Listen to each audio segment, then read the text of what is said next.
Assalamualaikum warahmatullahi wabarakatuh. Raditu billahi rabba wa bil islami dina wa bi Muhammadin nabiyya wa rasula.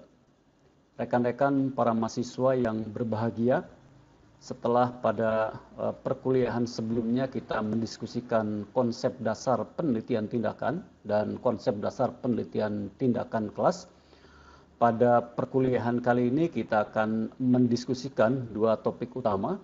Yang pertama adalah topik tentang perkembangan penelitian tindakan, dan yang kedua signifikansi atau pentingnya melakukan penelitian tindakan. Melalui kegiatan perkuliahan kali ini diharapkan para mahasiswa memiliki kompetensi untuk menguasai perkembangan atau sejarah perkembangan penelitian tindakan kelas sebelum penelitian tindakan sebelum diperkenalkan dalam dunia pendidikan. Dan yang kedua, para mahasiswa memiliki kesadaran tentang penting dan signifikansinya melakukan penelitian tindakan. Nah, yang pertama tentang sejarah atau perkembangan penelitian tindakan itu dimulai pada tahun 1940, di mana pada waktu itu muncul pendekatan penelitian di tempat kerja, in-house research, tempat di mana peneliti melakukan pekerjaan dan aktivitas sehari-hari. Nah, pada umumnya biasanya dalam ilmu-ilmu sosial dipercaya atau berkembang semacam kepercayaan bahwa agar memperoleh objektivitas yang maksimal, seorang peneliti sebaiknya tidak melakukan penelitian dalam komunitas atau di tempat kerjanya. Itu kepercayaan yang umum yang berkembang di dunia yang berkembang dalam bidang penelitian sosial, termasuk dalam bidang pendidikan, bahwa untuk menjaga objektivitas sebaiknya, meskipun ini juga debatable, ya, untuk menjaga objektivitas diharapkan peneliti tidak melakukan penelitian di dalam komunitasnya sendiri, termasuk di lingkungan tempat kerjanya sendiri. Nah, akan tetapi pada tahun 1940 ada pendekatan penelitian yang menekankan pada aktivitas penelitian di tempat kerja, tempat di mana peneliti melakukan pekerjaan dan aktivitas sehari-hari. Jadi ada paradigma yang menekankan bahwa melakukan penelitian, ini penelitian sosial ya, itu dilakukan di tempat kerja di mana kita melakukan aktivitas sehari-hari di situ. Itu diperkenalkan atau mulai dikenal pada tahun 1940, dan kita tahu bahwa penelitian tindakan salah satu karakteristiknya adalah bahwa itu dilakukan di tempat sendiri. Jadi kalau seorang guru aktif dan terlibat aktif di lembaga pendidikan, maka penelitian tindakan ya dilakukan di tempat di mana dia aktif melakukan aktivitas pendidikan. Lalu pada tahun 1946, Kurt Lewin, salah seorang pelopor penelitian tindakan, melakukan penelitian tindakan dalam bentuk kolaborasi atau kerjasama, ya, kolaborasi atau kerjasama antara peneliti dan aktor-aktor sosial. Jadi memang biasanya dalam penelitian sosial, apalagi yang menggunakan paradigma positivistik, itu biasanya peneliti bekerja dengan cara menjaga jarak dengan aktor-aktor sosial, dengan harapan upaya menjaga jarak antara peneliti dengan subjek yang diteliti, yaitu aktor-aktor sosial, itu bisa mencapai objektivitas yang maksimal. Akan tetapi Kurt Lewin kemudian pada tahun 1946 menjadikan penelitian tindakan dalam bentuk kolaboratif antara peneliti dengan aktor-aktor sosial. Jadi realitas sosial ya dipahami bersama-sama oleh peneliti dan aktor-aktor sosial, kemudian melakukan berbagai tindakan sosial dalam rangka memperbaiki, memberdayakan atau meningkatkan mutu kehidupan masyarakat. Lalu pada tahun 1950, Stephen M. Curry melakukan penelitian tindakan dalam rangka memperbaiki taraf hidup suatu komunitas, yaitu komunitas etnis Indian di Amerika. kita tahu bahwa pada tahun 1950 itu ketegangan antara etnis Indian dan etnis mayoritas kulit putih itu terjadi, dan kita tahu bahwa komunitas etnis Indian itu termarginalisasi, terpinggirkan, dan nyaris kehidupannya banyak menghadapi masalah-masalah sosial.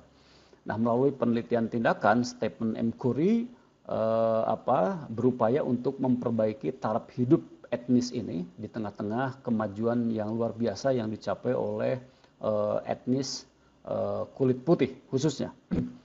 Kemudian pada tahun 1975, Lawrence Steinhaus memperkuat penelitian tindakan sebagai emancipation, untuk mencapai emancipation, kemudian untuk mengembangkan intelektual, kemudian moral and spiritual autonomy, untuk mencapai otonomi moral dan spiritual.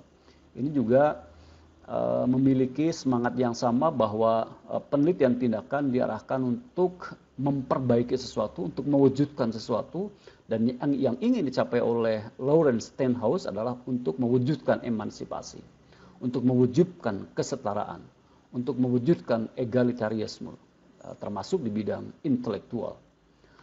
Kemudian pada tahun 1976, John Elliot, ini salah satu tokoh di bidang penelitian tindakan, menjadikan atau menggunakan penelitian tindakan dalam praksis pembelajaran. Dus oleh karena itu, maka John Elliot ini bisa disebut sebagai tokoh yang memperkenalkan penelitian tindakan dalam praksis pendidikan, dalam praksis pembelajaran, yang mengintroduksi penelitian tindakan dalam dunia pendidikan, yang kemudian sampai sekarang kita mengenal ada penelitian tindakan kelas, classroom action research, lalu ada penelitian tindakan sekolah atau school action research, dan bahkan ada penelitian tindakan kepengawasan atau supervisory action research yang dilakukan masing-masing dilakukan oleh guru, oleh kepala, dan oleh supervisor atau pengawas pendidikan. Kemudian pada tahun 1988, Stephen Kemmis dan Robert McTaggart itu menekankan pentingnya kolaborasi dalam penelitian tindakan. Jadi ini Stephen Kemmis and McTaggart ini juga salah satu tokoh di bidang penelitian tindakan, sehingga dalam penelitian tindakan sangat populer model siklus dari Kemmis and McTaggart. Dia yang menekankan pentingnya kolaborasi, pentingnya kerjasama dalam melakukan tindakan. Ya. Yang satu memberikan tindakan, yang satu melakukan pengamatan atau observasi terhadap tindakan yang diberikan oleh seorang peneliti. Kemudian pada tahun 1993, Stephen Kemmis, ya, kalau tadi Kemmis bekerja sama dengan McTaggart, sekarang Kemmis secara individual menegaskan tentang keuntungan yang bisa diperoleh atau yang dihasilkan dari penelitian tindakan di bidang pendidikan. Bahwa dia menegaskan bahwa penelitian tindakan dapat memperbaiki mutu pembelajaran, dapat meningkatkan motivasi belajar, dapat meningkatkan kinerja guru, dapat meningkatkan mutu proses dan mutu hasil pembelajaran. Dan yang terakhir, semenjak tahun 2000, penelitian tindakan termasuk penelitian tindakan menjadi sangat populer di berbagai negara sebagai metode penelitian di bidang pendidikan.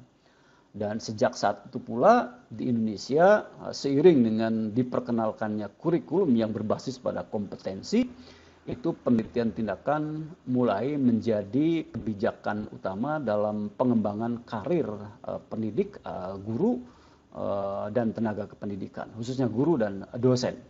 Karena melalui penelitian tindakan itulah para guru dapat memaksimalkan aktivitas pembelajarannya untuk meningkatkan mutu, untuk mengembangkan kinerja guru, dan untuk meningkatkan prestasi pembelajaran. Itu perkembangan penelitian tindakan, dan sampai sekarang penelitian tindakan masih menjadi salah satu jenis penelitian utama yang perlu dilakukan oleh para pendidik, oleh guru dan dosen dalam rangka meningkatkan, memperbaiki, menyempurnakan, memberdayakan berbagai aspek dalam bidang pendidikan dan pembelajaran. Itu topik yang pertama terkait dengan perkembangan penelitian tindakan. Secara sekilas rekan-rekan para mahasiswa bisa memperkaya topik tentang perkembangan penelitian tindakan melalui sejumlah literatur yang sudah saya share, yang sudah saya bagikan. Ada beberapa literatur, ada 4 literatur tentang penelitian tindakan dalam bahasa Inggris yang sudah saya sharekan, dan silahkan sumber-sumber ajar tersebut bisa digunakan untuk memperkaya, untuk menambah horizon para mahasiswa terkait dengan sejarah perkembangan penelitian tindakan sampai kemudian menjadi begitu populer dalam bidang pendidikan dan pembelajaran. Rekan-rekan para mahasiswa yang saya hormati, topik yang kedua yang perlu kita diskusikan pada perkuliahan kali ini adalah signifikansi atau pentingnya melakukan penelitian tindakan kelas. Signifikansi penelitian tindakan bagi pendidik, bagi calon pendidik, bagi guru, bagi dosen, dan bagi praktisi di bidang pendidikan, itu tentu saja secara umum ini sangat penting, baik bagi pengembangan karir pendidik, untuk meningkatkan mutu pembelajaran, untuk meningkatkan kinerja guru, untuk memecahkan permasalahan-permasalahan yang dihadapi pendidik dalam proses pendidikan dan pembelajaran, untuk meningkatkan mutu proses dan hasil pembelajaran secara berkelanjutan, dan lain-lain.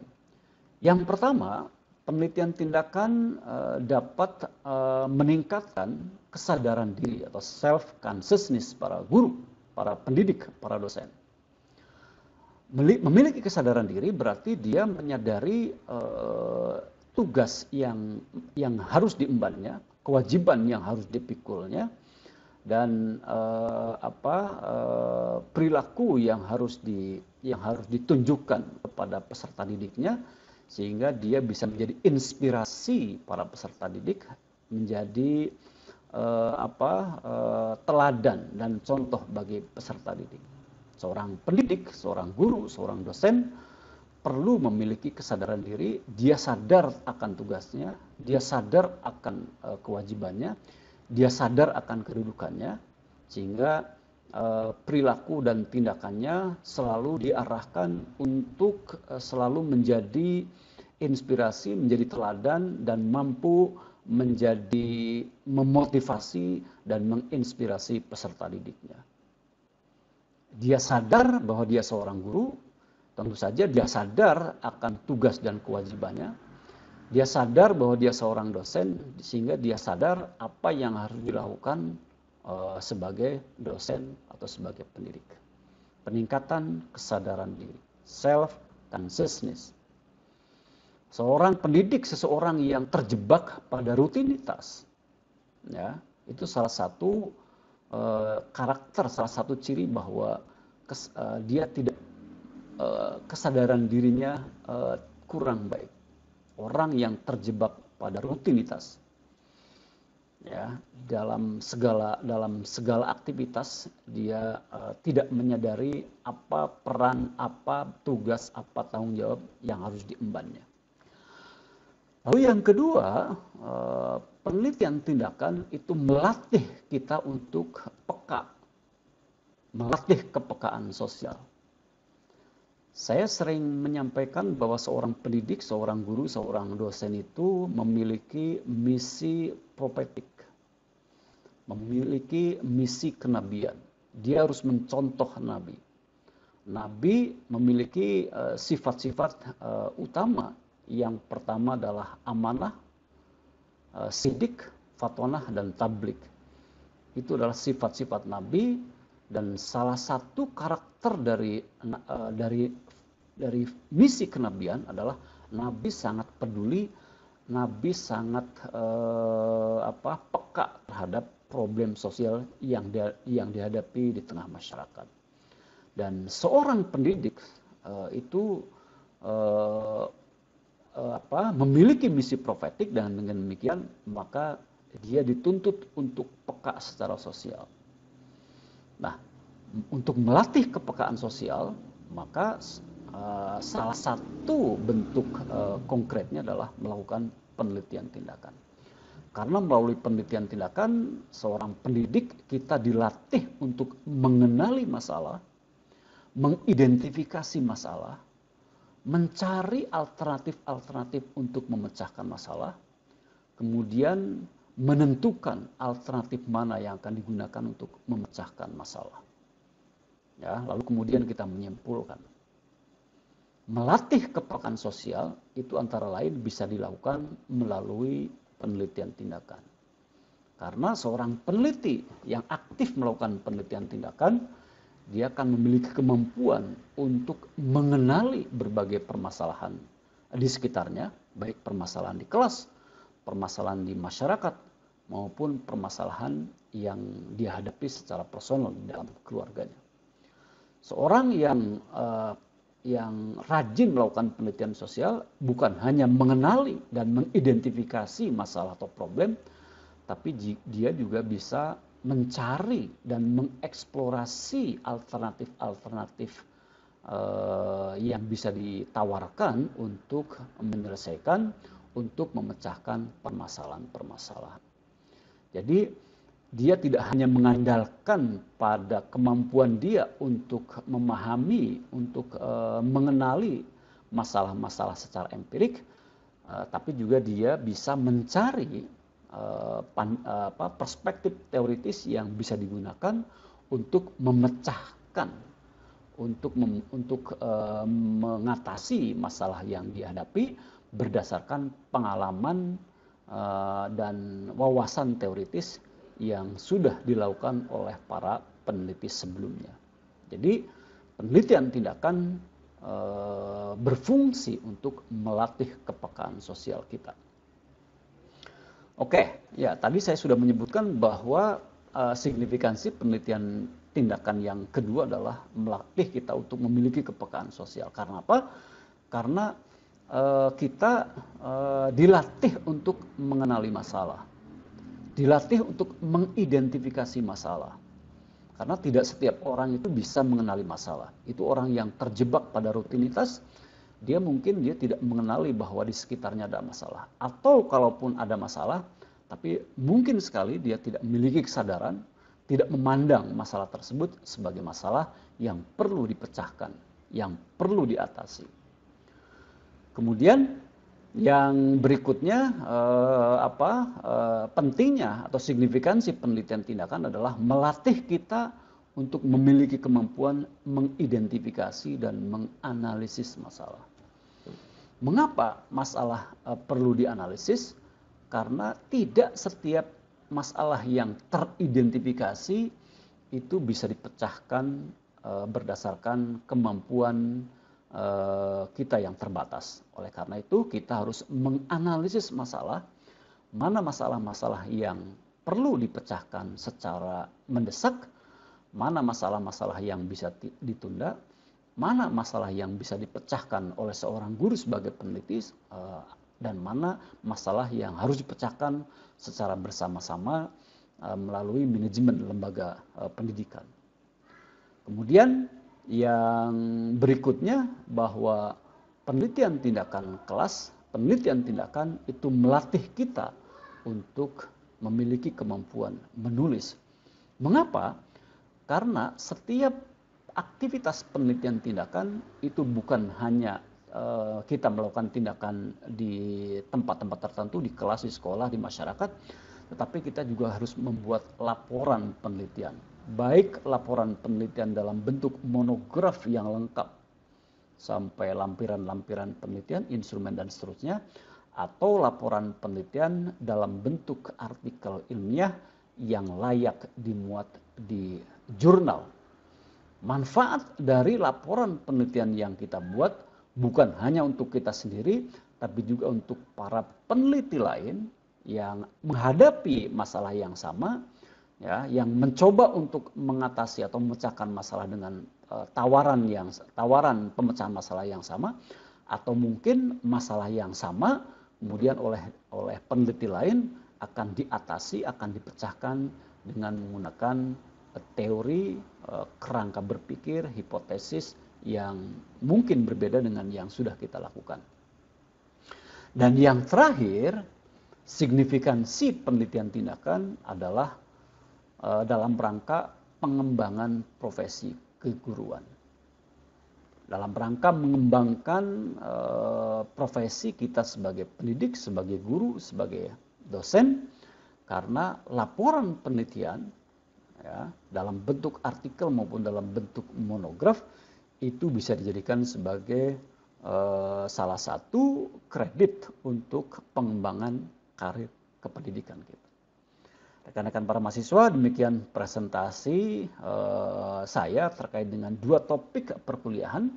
Yang pertama topik sejarah perkembangan penelitian tindakan secara singkat, dan yang kedua topik tentang signifikansi atau pentingnya melakukan penelitian tindakan. Demikian, kurang lebihnya mohon maaf. Saya akhiri. Hasbunallahu wa ni'mal wakil. Assalamualaikum warahmatullahi wabarakatuh.